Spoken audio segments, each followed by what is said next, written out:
Hello students, जैसा कि कल हमने यूनिट सेल और स्पेस लैटिस के बारे में पढ़ा था, तो आज हम बात करेंगे 7 type of primitive unit cells और उनकी पॉसिबल वेरिएशंस। यानी कि 7 टाइप जो प्रिमिटिव यूनिट सेल होते हैं उनको 7 टाइप्स में डिवाइड करेंगे और देखेंगे कि उनमें क्या क्या वेरिएशन आती हैं जब हम उनके सेंटर्स को काउंट करते हैं। तो सबसे पहले हमारा बात करते हैं हम क्यूबिक क्रिस्टल सिस्टम की। तो ये है हमारा क्यूबिक क्रिस्टल सिस्टम, जिसमें कि जो लेंथ ए है वो लेंथ बी के भी इक्वल होगी और लेंथ सी के भी इक्वल होगी। यानी कि ए, बी और सी तीनों इक्वल होंगे। A is equal to B is equal to C. ये तीनों इक्वल हैं और इनके एंगल्स भी बिल्कुल इक्वल होंगे। यानी एंगल अल्फ़ा, बीटा और गामा तीनों 90 डिग्री के होंगे। और इनकी वेरिएशन की बात करते हैं। मोरओवर ये प्रिमिटिव तो हैं ही, लेकिन इनमें बॉडी सेंटर भी है और फेस सेंटर्स भी हैं। अब बात करते हैं हम टेट्रागनल की। ये भी इसमें भी बॉडी सेंटर है और ये प्रिमिटिव है। इसमें जो ए साइड है वो बी के इक्वल है, यानी A is equal to B. But जो सी साइड है वो ना बी के इक्वल है ना ए के इक्वल है। तो यानी A is equal to B is not equal to C.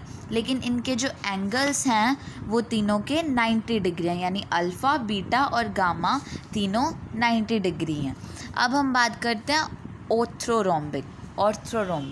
Orthorhombic में क्या होगा कि ए जो है वो बी के इक्वल नहीं होगा और बी जो है वो सी के भी इक्वल नहीं होगा और ए के भी इक्वल नहीं होगा। यानी A is not equal to B and B is not equal to C. That means A is also not equal to C. लेकिन सिमिलर इसमें भी एंगल्स जो हैं वो सेम होंगे। अल्फ़ा, बीटा और गामा तीनों 90 डिग्री के होंगे। अब हम बात करते हैं हेक्सागनल प्रिमिटिव सेल के बारे में। ये भी प्रिमिटिव ही होता है। इसमें जो ए है वो बी के तो इक्वल है, A is equal to B, लेकिन सी जो है वो इनके इक्वल नहीं है। A is equal to B but is not equal to C. लेकिन इसके जो एंगल्स हैं वो अल्फ़ा, बीटा तो 90 डिग्री हैं, लेकिन जो गामा एंगल है यानी कि angle between A and B is 120 degree. यानी जो गामा है वो 120 डिग्री होगा। और अब हम बात करते हैं रोम्बोहेड्रन और ट्रायंगल। या तो ट्रायंगल भी बोल सकते हैं और उसको रोम्बोहेड्रल भी बोल सकते हैं। ये भी प्रिमिटिव होता है, इसमें कोई सेंटर नहीं होता क्योंकि ये इक्वल नहीं होते।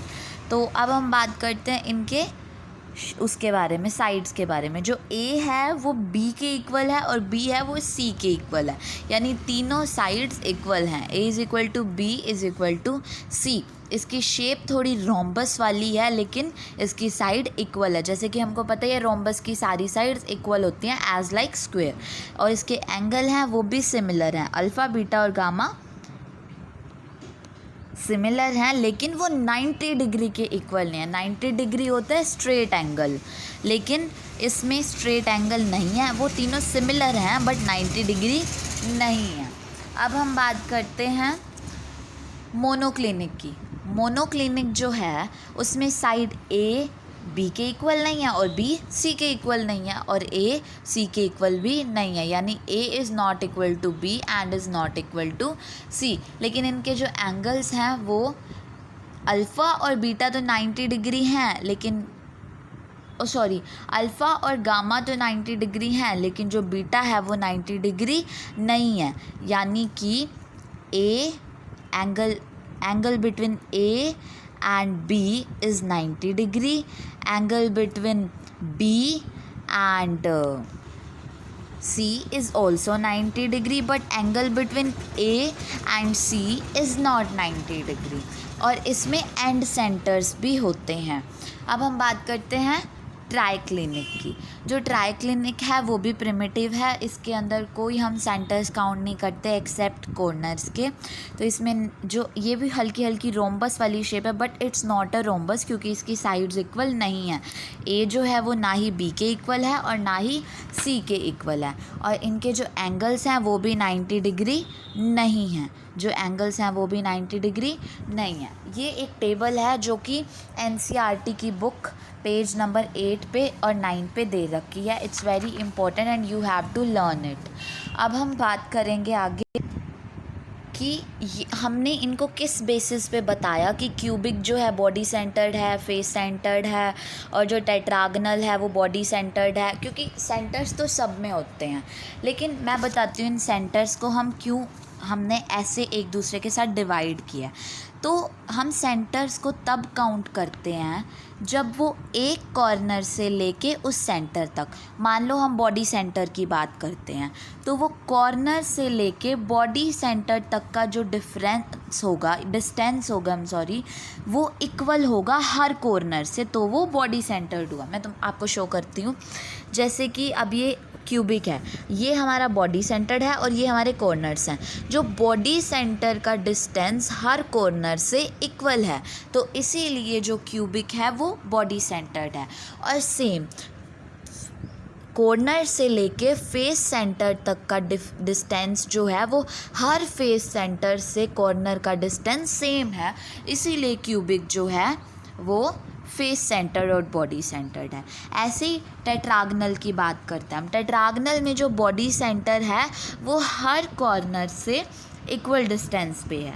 अब बात करेंगे हम ऑर्थोरोम्बिक की। ऑर्थोरोम्बिक जो है प्रिमिटिव है, यानी उसके कॉर्नर्स तो हैं ही, और बॉडी सेंटर्ड है। बॉडी सेंटर्ड कैसे? सेम उसका डिस्टेंस जो है हर कॉर्नर से बॉडी सेंटर तक का सिमिलर डिस्टेंस है।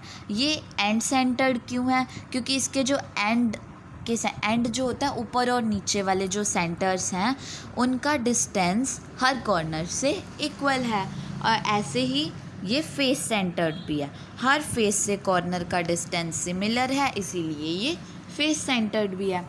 जो हेक्सागनल है वो सिर्फ प्रिमिटिव है, क्योंकि हमने बात की थी हेक्सागनल की जो साइड्स हैं वो सिमिलर, ए और बी तो सिमिलर हैं बट सी उसके सिमिलर नहीं है, इसीलिए इनके जो डिस्टेंस हैं वो कॉर्नर से लेके किसी भी सेंटर तक सिमिलर नहीं है, इसलिए ये सिर्फ प्रिमिटिव हैं। सेम ट्रायंगल और रोम्बोहेड्रल में भी यही है कि वो सिर्फ प्रिमिटिव है। अब मोनोक्लिनिक की बात करते हैं। मोनोक्लिनिक जो है वो प्रिमिटिव तो है ही, लेकिन एंड सेंटर्ड भी है। चाहे ए, बी और सी इक्वल नहीं है, लेकिन उनके जो एंड्स हैं वो इक्वल डिस्टेंस मेंटेन करते हैं सेंटर्स से लेके और कॉर्नर्स से लेके, इसीलिए ये एंड सेंटर्ड है।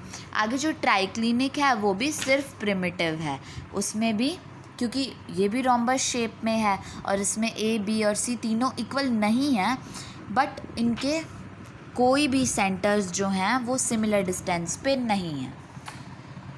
तो ये रहे इनके शेप्स। कल हम करेंगे number of atoms in a unit cell के बारे में पढ़ेंगे, और मतलब किस यूनिट सेल में कितने नंबर ऑफ़ एटम्स होते हैं, और हम इनके न्यूमेरिकल सॉल्व करेंगे और फॉर्मूलाज पढ़ेंगे।